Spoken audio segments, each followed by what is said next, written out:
Greatness. Greatness. Greatness.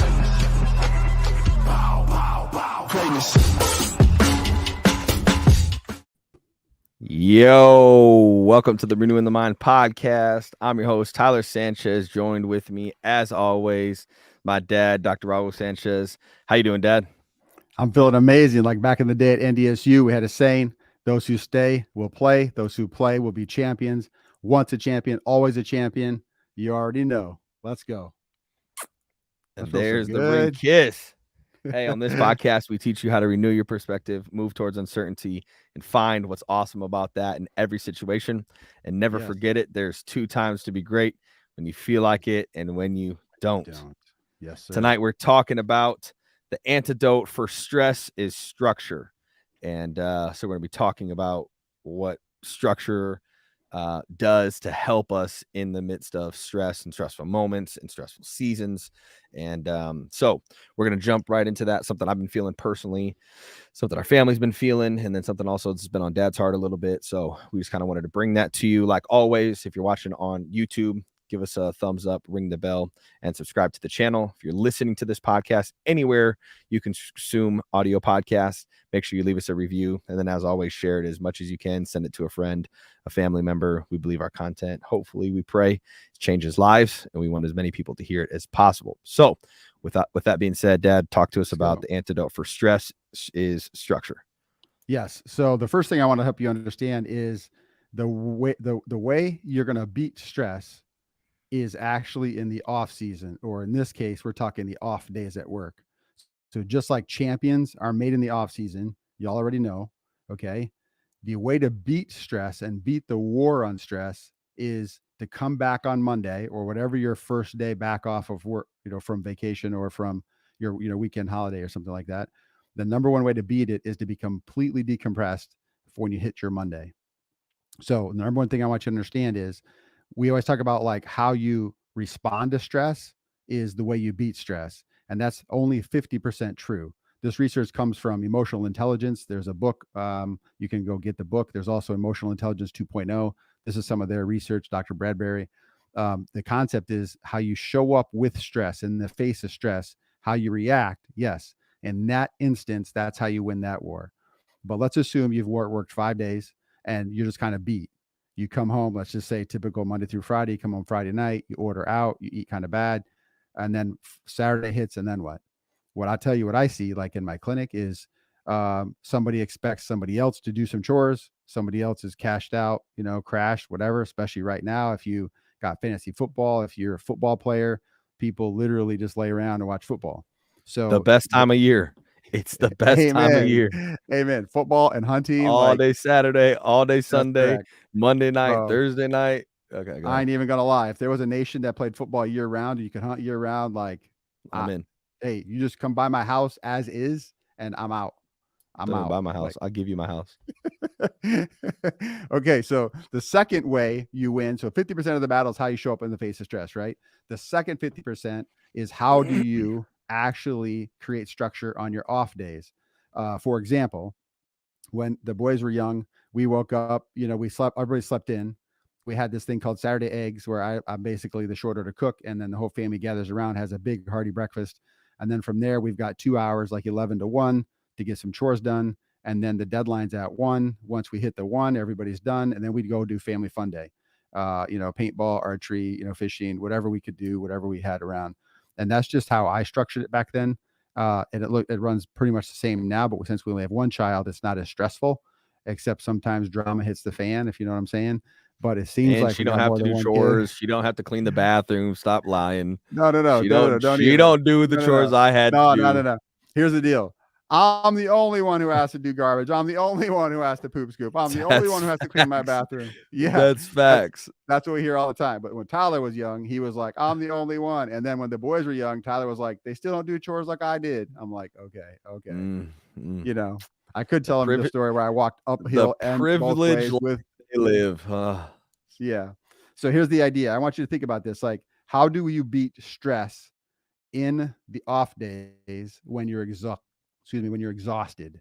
And that's the key that we want to focus on. So Ty, you go first, and then we'll jump in there's a list of 10 things from their research, but I'm going to hit like the top 3, and then I'll give you the list just in case you want to swap one. Yeah, Okay? yeah. I just want to reiterate, we're not talking about like in stressful situations when you're at work and then something happens and everything just kind of goes haywire. That's not really what we're talking about, right? We're talking about kind of that slow stress, anxiety of kind of everyday life and what that looks like. And me and Alicia just kind of are in the midst of that and kind of coming out of that. So stepping into this new role at Siouxland Christian, we got to a place where there was a lot of stress kind of at the beginning stages of that, because I came to a place of no structure, right? So I didn't understand when I should get to work. I mean, I knew when I was required to be there, but we all know if you show up when you're required to be there, you just can't get enough done. So like, what does the ebb and flow of my day look like? What does my take home work look like? What is my, lesson planning? How long is that going to take? How long are grades going to take? How much content should I do in class, out of class? All that stuff there was so much stress that came with that is because I didn't have it structured. And as soon as over the first day started, first B day, when I had my 3 classes, I got done and I was like, okay, now some of that stress went away because I knew the structure that was supposed to be in place. And every day it's got a little easier and a little easier and a little easier, to the point where now I'm in a structure, I'm in a routine. We got the Google Calendar synced up to my phone and Alicia's phone. So anytime I got an appointment or a committee meeting or something, it pops onto her phone. We got A day and B day structured up. I know everything I'm doing, when I'm supposed to do it. She knows when to call me, when not to call me. And that structure, as difficult as it was to establish, has actually relieved stress in our life. And so we're not saying it from a place of like it could. I'm saying it really has helped us tremendously in that ebb and flow. Shout out to teachers, because first day Tyler was like, I'm exhausted. Like, I can barely walk. I've been standing for 8 hours. Shout out to teacher. If you're a teacher, hey, just shout out in the comments. Just be like, wild. Bet. Yeah, wild. Just sweaty all day long. And another easy way to describe this is like, so we went on like an 8-day vacation. I mean, I call it vacation. We went to Rockford with the in-laws and just kind of hung out with them. And then we took another trip to Kansas City, Omaha, and both times we were gone for like 8 and 6 days. And that last day, maybe you've experienced this before, but have you ever said like, oh dude, vacation's been fun, but I can't wait to get home. Right. Yeah, or like, right. This has been awesome, but I can't wait to just be in my own house. And that's routine. the simplest way I can describe that. The antidote for stress is structure. Is we can't live in a state of vacation.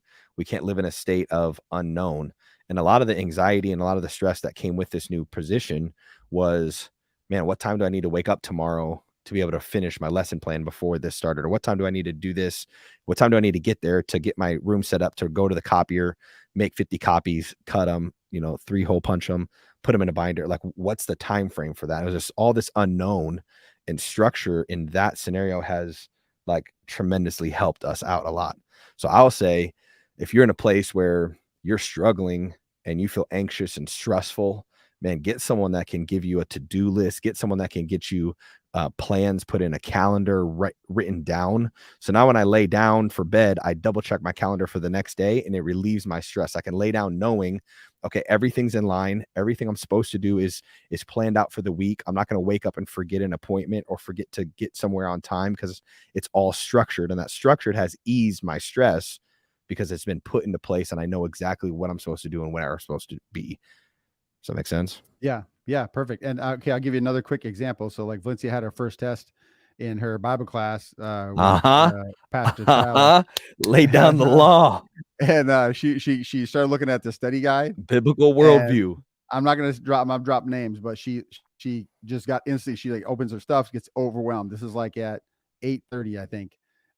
And she's like trying to go to bed at 9:30, and then she looks at this list and she's like, oh, she's just pouting. She's like, Mom, Dad. And she's like, we're like, hey, when did you have this thing? She's like, I was sick on Tuesday or whatever. So we call Tyler. Tyler's like, yo, we talked about this Thursday. He was there. Yeah, so I put some structure around her. I'm like, hey, you know what?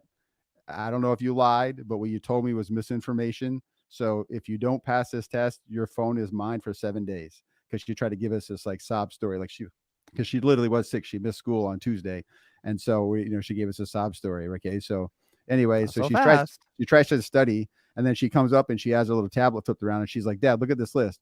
And it was literally like 6 or maybe 8 pages of like study guide. So she was like literally overwhelmed. I was like, go get your markers. I need a It tablet. wasn't even. It was like it was one page, 14 space or 14 font, double spaced. Yeah, but and her little tablet thing, like she was like just scrolling Yeah, like that, right? Like yeah, half no, pages maybe. Okay. it was So then thick. she gets some markers out, and I told her how to just write everything down. I said, write down everything you're gonna do, just like pretend it's not a test, pretend it's a written test. So you have to write down all your answers. And she's like, that's so much work. I said, trust me. I said, people pay me for my opinion, and you don't even like my opinion. Trust me. So she writes And this down. She's got all you're this getting this notebook. knowledge for free. Yeah. So she writes all this notebook down, and it's just, bro, I can't even. When people say I write chicken scratch, like that stuff's genetic. I'm like, what the? I'm like, can you even say this word? She can read her own writing, obviously, but I was like, whoa. So then, okay, so we start to color coordinate it, and I start to show her how to study, like in groups. We start to put these in batches, and this is dyslexic kind of work, but I know how to break down anything because of dyslexia. So I show her how to break it down. She starts to study it. I go shower, get ready for bed because I finished working out around then a little bit earlier.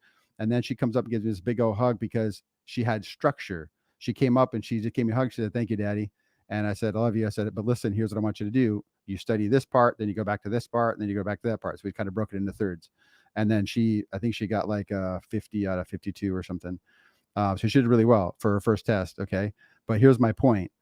From a child who's 12-year-old who thinks she could like do it. Oh, and here's the thing. She's like, I talked to 2 people and they said they read over the study guide in 15 minutes. So I knew I had 30 minutes before bed. So I thought 15 minutes is 30 is double the time. And this is where okay, 2-part. 1, don't leave your stuff to misinformation, right? Right. 2, here's the thing. When somebody gives you structure, even if it doesn't make sense to you, I need you to take it. Like if I called Tyler and I said, hey, I'm coming to teach next year. Bro, can you show me your template? Can you show me anything? Like I'm lost. And he sends me stuff and I'm looking at it. I can quickly look at a couple things and I'm like, well, why would I start with coffee at that point? Like I could pick it apart and be that guy. Or I got nothing. I'm going to go all in on this template that he gave me. And I'm going to start with some form of order or structure. Here's what I see all the time. Everybody's lost. Everybody needs help. Everybody needs something. And then they hire somebody or they ask somebody for free, like, hey, can you give me your morning routine? You send it to them and they go, nah, that ain't working for me. Where's the evidence? What do you mean it's not working for you? So, and then I get somebody back who says like, oh man, I tried this. I tried that. Like, okay, show me your data. Have you put 4 weeks down? Show me the numbers. Show me this doesn't work. Stop cheating on yourself. Stop giving up on yourself. I don't know if that template works for you. You don't know either. Okay. So when I show my daughter this, she's like pouting or whatever. And I said, listen, people pay me for these answers and you're pouting like this. So then she bought in and it worked for her. Now, maybe 6 months from now, maybe 6 weeks from now, we'll tweak it more for her, but that's just a staple skeleton system, a template. Okay. Now I'm going to give you a template and I don't want you to say, bro, that doesn't work for me. Bro, I can't do that. Stop. You're cheating on yourself. How many times do you listen to a podcast or a call and you just like write notes and then it sits on the shelf until the next week you have a podcast or the next meeting or the next YouTube? Listen, start showing up for you and start making some movement toward any one of these things. This stuff is the emotional intelligence. They're the team that started it all, wrote the book. Okay, Dr. Bradbury is one of them. Listen, he has a list of 10 things. I'm going to go over the list now. Now we're talking about a Saturday and Sunday. If you have a typical work week, like if your weekend's Wednesday, Thursday, okay, we're talking about Wednesday, Thursday. Okay, because if you show up to your if you show up in your 2 off days and you're just a sloth, you've recovered nothing and you feel like a sloth. Now you show up on Monday and you're feeling guilty because you didn't do the crap that you said you were going to do. You're not congruent to your own self. Therefore, now you start to like blame it on your office, blame it on your boss, blame it on your paycheck. Then all these things start to fall apart for you. I'm giving you a brain hack. Let me tell you something. Structure your Saturday morning.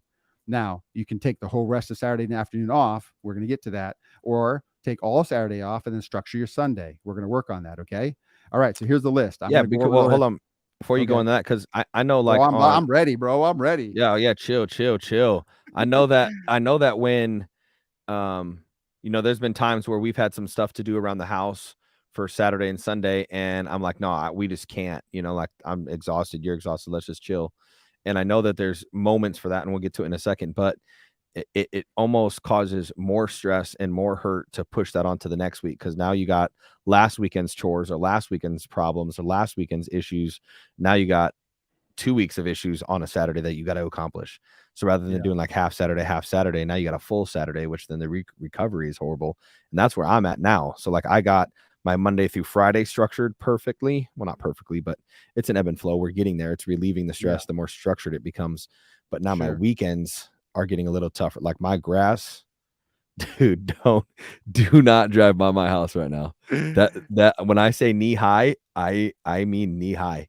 It's knee high. And so it's been pushed away for the side for these moments. And that's another point I'm going to get to after you get done with this is life is not a marathon like we talk about. But go ahead. Yeah. Jump into your 10 points quick. Yeah. Hey, shout out to Nate Castillo Photo / Nate Castillo Lawn Care.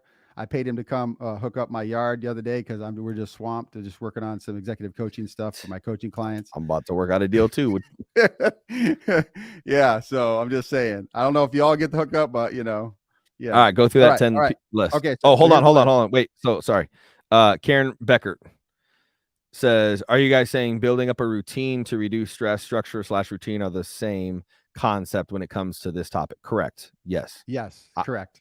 Routine, structure. Yep. And I would even add one planning. more. I would add one more, Karen. So structure, routine, and or a strategy, right? I gave Valencia a strategy how to study, and then it reduced her stress. She was quiet, listened to some lo-fi beats, and it's just like, okay, she got into a little routine, and we're just beginning. So listen, I'm a psychologist. I get that's my wheelhouse thing. I get it. But you can just give okay, let's say I'm a dad that has a trucking company or something. I don't know what I'm doing. So I say, well, I don't know how to fix that, honey. I know how I studied. Let me give you my template. You see what I'm saying? Jump in somewhere because now that's structure or that's the strategy. That's not a routine yet. We haven't been there enough, right? So this is what I'm trying to help you understand. Most people don't know what the routine is because they haven't jumped in enough days. Okay, number one. Well, and hold on. Most of that stress comes from unknown. Right? Yeah. It's the unknown. What do I do? How do I do this? What's to come? What's going on? What all these it's almost like anxiety. The anxiety then causes stress. So if you can give someone a direction, it's like when you're lost, you're lost and you're asking for directions. Where do I go? Everyone's like, and the phone's like, okay, you're 8 miles away that way. No one goes, dude, 8 miles away. They go, okay, cool. It's like excited. Okay, now I know I'm in this direction, even though I still got 12 miles to go or 20 miles to go or 2 minutes to go. Right. Now we're giving them a direction, which goes, oh, okay, cool. Yeah. Now I know the distance I need to travel. Yeah. And I need to accomplish. Never forget our 3 steps. We don't say it just because we're saying it. I promise you, I built my clinic on these 3 concepts from Romans 12:2. Number 1, you're going to renew your concept. Number 1, you're going to renew your perspective. And the concept is this. I don't know where to go because I'm hitting a wall. Okay. All I have to do is just back up a second, close my eyes, pretend that I deploy a drone above my head. And now I'm going to attack this in third person. I'm going to look for angles and I'm going to look for different ways and I'm going to figure out a way. Is there another perspective I have at this problem? Like this thing kicks my butt. Okay. Probably. Now, are there other feelings you have? Is there other ways you can get around it? That's number 1, renew your perspective. Number 2, and this is what we're talking about tonight, move toward uncertainty. The uncertainty cracks everybody. I'm not even lying. My dissertation, bro, I was ready to cry. Big tests. Like I told Stacy, like I'm dyslexic. Like what the freak am I doing here? Like I don't belong here. Like that whole imposter syndrome stuff. I had it. I still get it once in a while, but I know enough where I beat it other times. I'm like, get behind me, Satan. Not today. Play some of that music. You can't stop me. Andy Mineo. Just start pumping, do some push-ups. And I'm like, okay, fine. There's 2 times. Here we go. Okay. What we're doing tonight is the 2 times piece. Okay. So great question. Thank you for that, Karen. Number 3, when you actually beat it, right? So like now Valencia beat her test or whatever, we can look back and say, hey, what was awesome about your freak out? What was awesome about you getting stuck? What was awesome about, and then the answer is it made me dig deep. Okay. And then what'd you find? Well, I found that color marker stuff and we color coordinated all the pieces. Okay, cool, honey. That's cool. Now you know how to study like we're putting together a puzzle with different colors, right? That's how I'm trying to say to you. Got it? Yep. All right, here we go. The list. Number 1, disconnect. Disconnect from social media, right? Disconnect from electronics, disconnect from your work phone. So we're going to go back to that. So number 1 is disconnect. And that's the most important one, by the way. Okay. Number 2, minimize chores. So you can put like 2-hour structure, like mowing, right? So if that thing gets blown over because I had to do an emergency call and I got to do a couple Zoom things for like, recruiting executive clients, then I got to call my guy, Nate Castillo /photo/lawn care. Ding. Pretty soon /Uber, bring me a pizza on your way. Uber Eats. Uber Eats. Okay, number 3, y'all already know. Me and Stacy went over this list, and she's like, "Please, honey, just don't spend so much time on it. It's exercise." Okay, exercise. Yes, and it just here. I'm gonna say this one thing, and I'm gonna say it again. Oh gosh. 10 minutes of walking. 10 minutes of walking drops GABA. GABA. GABA is your smoothing or soothing transmitter. It's like a little baby who rocks, or somebody who sucks their thumb, or somebody who's got a little pocket rock. It's a soothing neurochemistry. So how do you get it? Through exercise. You can do cardio, you can do weights, you can do body, whatever. You could mow. Tyler showed me that one time his watch for after mowing. That's a workout, right? So, okay, exercise. Number 4, pursue a passion, whatever you're passionate about: hiking, fishing, painting, cooking, whatever. Number 5, spend quality time with family. That's you just know that one. That's a big one. Number 6, schedule micro adventures, like head out of town, go to a new restaurant, something like that. We're going to go back to that one too. The next one is wake up at the same time, and that's the circadian rhythm stuff. So even on your off days, if you still wake up like you're going to work, that gets you another bonus, which one of these here is number 9. So this is number 7, wake up at the same time, right?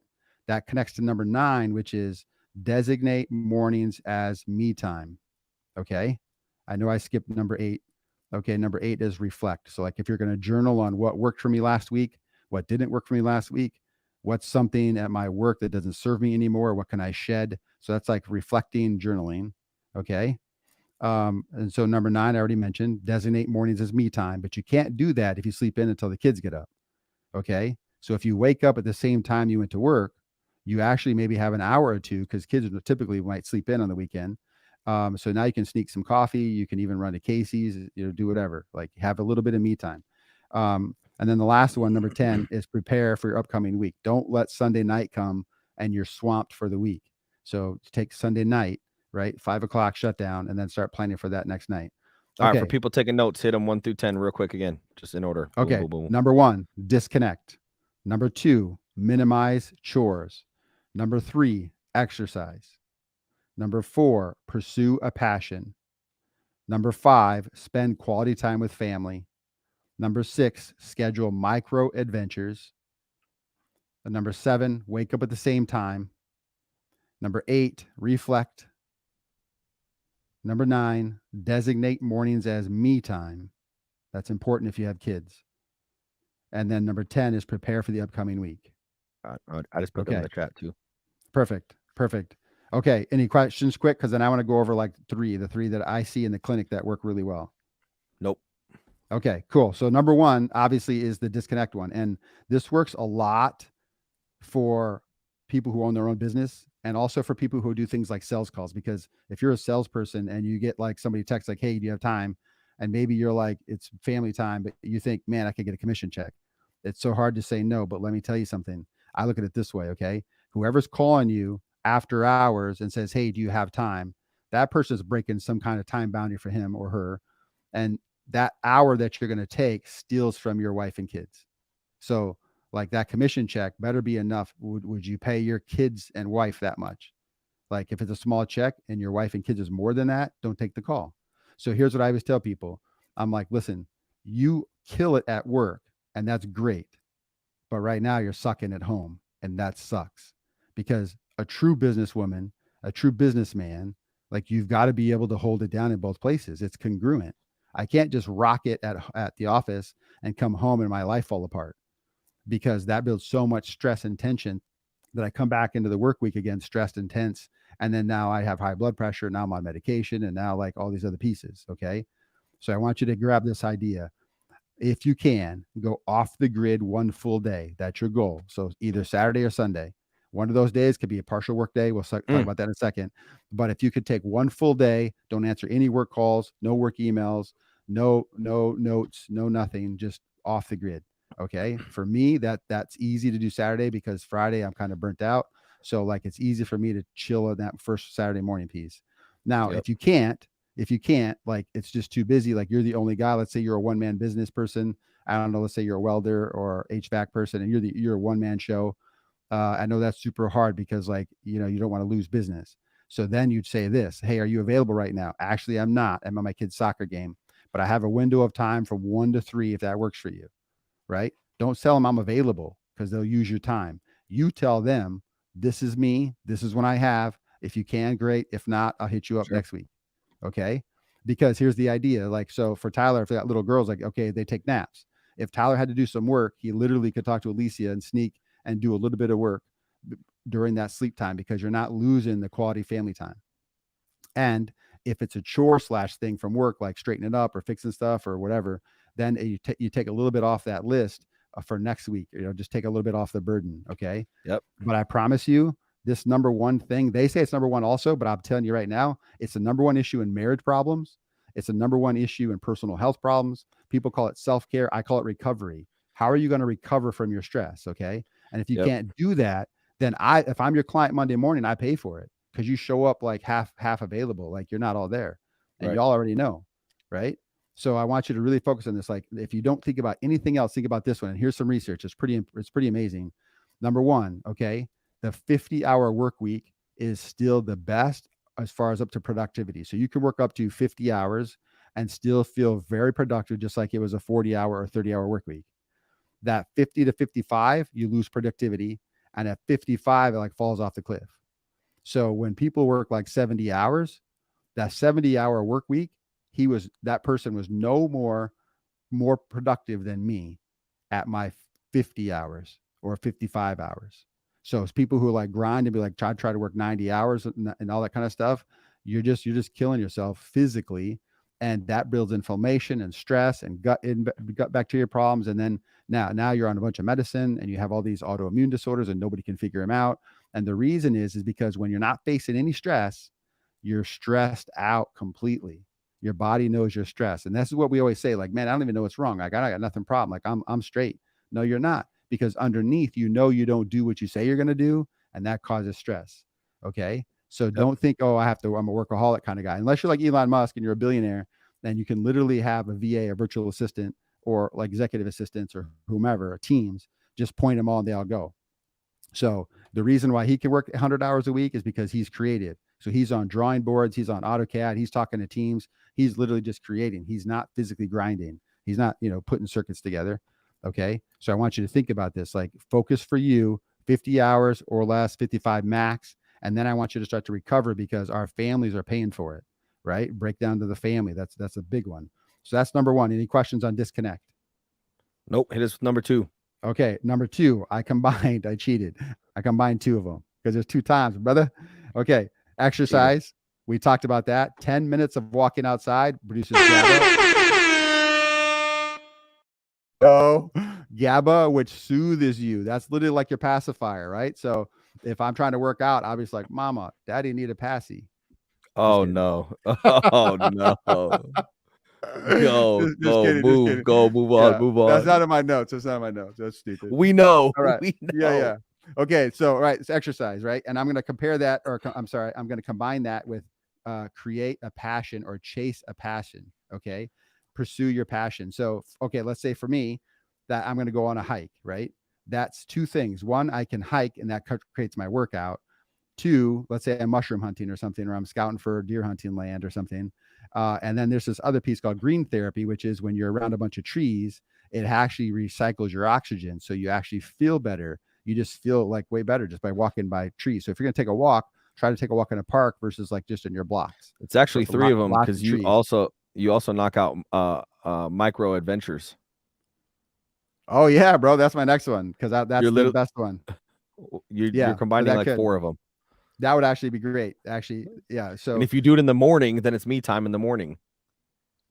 Bro, see how this is working now? So you start to combine all of those. So it's just this is quickly becoming like a concrete from Culver's with like 10 topics. And then if you stop by a tree and imagine and daydream and look at clouds, that's reflecting. Right. You got to do some meditation. You just hit all of Gotta do these. some meditation. Okay, so the passion thing is really, really important because here's the idea. If you can play guitar for, let's say, 25 minutes to an hour and you really like it and you're kind of jamming, you get in your groove, when you're creating, all the stress dies because the creative engine takes over because you're focusing and you're also using your cerebellum, which is the back of the brain, which is motor coordination and movement. And so you can't be worried. You're flow. And so that's how you try to get to that flow state. Now, the problem is our hobbies will be pretty much stress free, but we can't do them all the time because right now, we're not making money on our hobby, right? So that can only happen a little bit of the time. So I want you to combine some of these pieces. So yeah, my next one that's important, that's very important, is the micro adventures. And so I know families that'll drive up to Sioux Falls for a restaurant, or they'll go to literally a 24-hour staycation kind of thing, and they'll go to a hotel, go to a pool, or they'll go to Omaha to a restaurant, or you can kind of figure that out what you do. Especially if it's coming around fall, you can go to Apple Orchard, you can go to Pumpkin Patch. There's a lot of things you could go the do. wife's already got a plan to the pumpkin patch. Yes. See that? I mean, that's like, I don't know, it's like an hour away or whatever, but that's a micro adventure, right? And so the thing is, and here's why it works so well. Number one, you're typically outside, right? Number two, your novelty, like you're moving towards something that's new. And the best one is you can plan, which goes back to Karen's question about routine. If I can look on the calendar, I'm like, oh yes, Saturday we have this thing. There's a little bit that settles down because there's not that uncertainty of what's going to happen. You're roaming around like a bored kid. Bored kids are, you already know, like they make you run you up a wall because like they don't know what to do. So any kind of those microstructures are what we really want to be focused on. Okay. All right. So those are the big ones that work for us at the office. The biggest one is making sure you go unplugged, right? And that's a great example for kids as well, because if you're unplugged, they go unplugged. And then number two, that I combine those two, the exercise and the pursue a passion. And then the third one that I work is I tell couples and families to take these little micro adventures because it's so important. Like for us, we like to go to Yankton because there's this dope Japanese restaurant. And then they have the world's Olympic training center there, one of the world's Olympic training centers for archery. So we like to go shoot. So we'll go shoot and then go to the restaurant. Or we'll drive out to Omaha and go to the outlets and hit a restaurant. So just some small things like that. Right. Yep. Cool. Okay. I got a last concept and then we'll get out of here. Okay. In the description, I put there that we've heard it said before that life is a marathon. So like pace yourself and figuring out. And I don't think that is true. And we've talked about this before a lot, that I don't think life is like a marathon. Because if you think of a marathon runner, they run kind of at the same consistent pace for a long period of time. So they might shed 30 seconds, 45 seconds, but for the most part, elite, they're running 5-6 minute, 4 minute, minute miles. For the rest of us, they're running 10, 12 minute miles, 8 minute miles for the whole marathon. It's a consistent pace. Life is not like that. Right. I don't think my life has been consistent pace for a long extended period of time at all, Right. So I always tell people, and the way we talk about it is life is more like a set of sprints. And if you ever ran track, it's kind of like running a ladder in track. Or running a ladder on the basketball court, or like people have called it, running the suicides, where you go, free throw line and back, half court and back, free throw line and back, full court and back, or like a ladder in track where you run a 100, 2 200s, 4 400s, an 800, and then you work your way back down with moments of breathing. Some of those ladders we would get done and you just fall on the grass and like throw up your Propel and Gatorade, barely be able to crawl, and then you get back up and do it again. That's how life has been like for me. I think you would probably say the same thing, right? I mean, there's moments where you're just all out, dead sprint, and then there's moments where you got to sit back, and it's like you said, it's those moments of sitting back and walking and breathing and recovering and hands on the head, and those are the moments that allow us to recharge, and that is formed by structure, in any of those races in track. The coach gives you a structure. No coach goes out and says, hey, just go run or go train or go, right? It's all built in structure. You're going to do this, then you're going to do this, then you're going to do this. And that allows those athletes to accomplish the most and be the best at their task or whatever they're doing. That's how we are in our life, is we're structured by all these moments and seasons. And I think that if we can figure out a way to understand our families need to sprint, and we sprint as a family. So what that looks like is maybe Alicia picks up a little bit more things around the house while I'm sprinting at the start of the school year. And then, during some other times of life where she needs to be sprinting, then I pick up more things in the house, and then we lean and ebb and flow to fit whoever's sprinting or whatever our family needs to accomplish in those moments. Yeah, correct.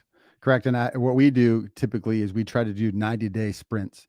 So like if we're working on a project, book or something, there's 90 days and I set the goal for 90 days and something will come interrupt it, car breaks down or whatever. But you still just get back up. You don't restart the 90 days over. You just keep climbing. You work hard for those 90 days. And then you can have like a 30-day reset where you're like fixing something in the house and just more like just routine of work. And then it's weekend, weekend.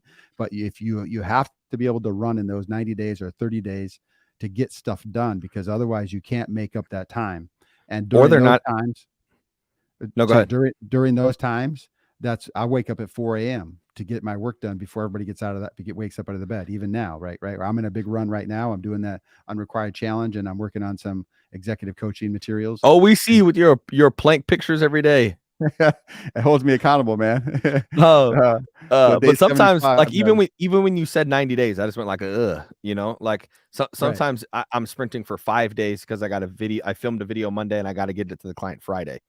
So it's 4 a.m.s for 5 days and then I'm off. And sometimes like you and mom pick those 90 days. Some of us, yes. It just is ebb and flow of life. Like the beginning of school year, I didn't pick how long this sprint's going to be. I'm feeling like I'm getting to the end of the beginning of the school year sprint right now, but I didn't pick that. Correct.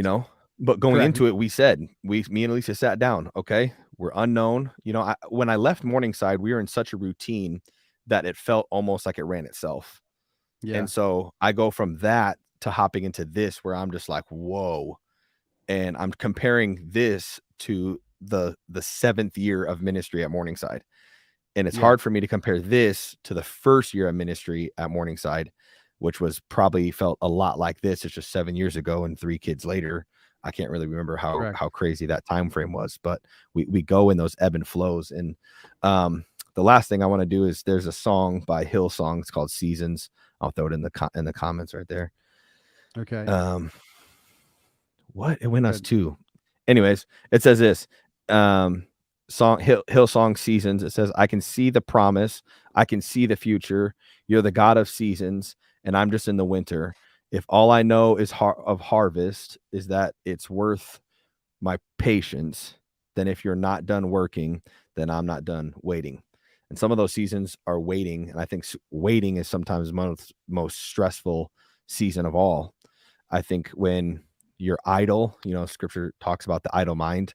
And I think when we're idle, we struggle. And that can be a lot of stress. And so I would say if you're in a season of waiting and in a season of feeling like, what am I supposed to do? Where am I supposed to be going? Just understand that line right there. I'm just in the winter and I know God's not done working. And if there's anything we know about the winter, that the harvest is coming. And so we're going to just chill and wait and build structure around waiting. I think so many times we think that, the sprinting is the easier part for me. It's kind of like when we're going through something, you're like, oh, I just haven't slowed down. Adrenaline's all firing. I think anyone can kind of do some of that stuff. I think when everything's slowed down and we're just sitting in our thoughts and thinking and what's next and that question and that unknown, build some structure around that. Allow these morning routines, allow your prayer time, allow family time, like put emphasis where you can't normally put emphasis on when you're sprinting. Yeah, correct. And the waiting isn't just sitting and doing nothing. The waiting is just like, okay, pretend you're going to somewhere and there was a detour and you got lost. The idea is go back to your last checkpoint, go back to your last landmark. That's like God. So like I'm moving forward. I don't know. I haven't heard anything. I'm a little anxious. Go back to the last word that you heard from the Lord and stay in that structure and that routine. Stay in that routine until you actively wait. Yes. It's an active waiting. Right. And I just think, actively looking, you're waiting and looking every day. It's almost like the check's coming, like check the mail. Is a check here yet? Is a check here yet? Yeah. Like, did God let us know? Did God let us know? Did God let us know? Every day. Yeah. I just want to make sure that we hit on that part too, that stress comes from not sprinting for a long period of time. Stress sometimes comes from doing nothing and having nothing to look forward to and having nothing to put a pin on it and say, that's where it's almost like that lost scenario we just went over. I think sometimes a lot of us are there And we're like, well, cool. If I could, put a 90 days to write an ebook, or if I could put 90 days to do this, or if I just got a new job, it's like maybe some of you aren't there and you still need to build some structure around the waiting period. Right. That's good. Sweet. Any All final right. thoughts? No, that's good. Perfect. Yep. Hey, we got out of here under 45 minutes. That's good. Remember, champions are built in the off season, and you will beat and win the war on stress if you can build a routine on Saturdays and Sundays. Not stressful routine, just a routine. So Kill the champions are unknown. built in the off season. That's correct. Yep. Kill the unknown. right. Put some pen and paper. All right. Don't ever forget it. On this podcast, we teach you how to renew your perspective, move towards uncertainty, and find what's awesome about that in every situation. And never forget that there's 2 times to be great: when you feel like it and when you don't. Peace out. Amen. I had to realize what's inside of me. For all of the people that lied to me. For all of the people that said I would fall off. Oh, boy, what a time to be alive. I wrote this for everyone, feel like they counted out. You need to look in the mirror and tell yourself it's time to be who I am now. Greatness.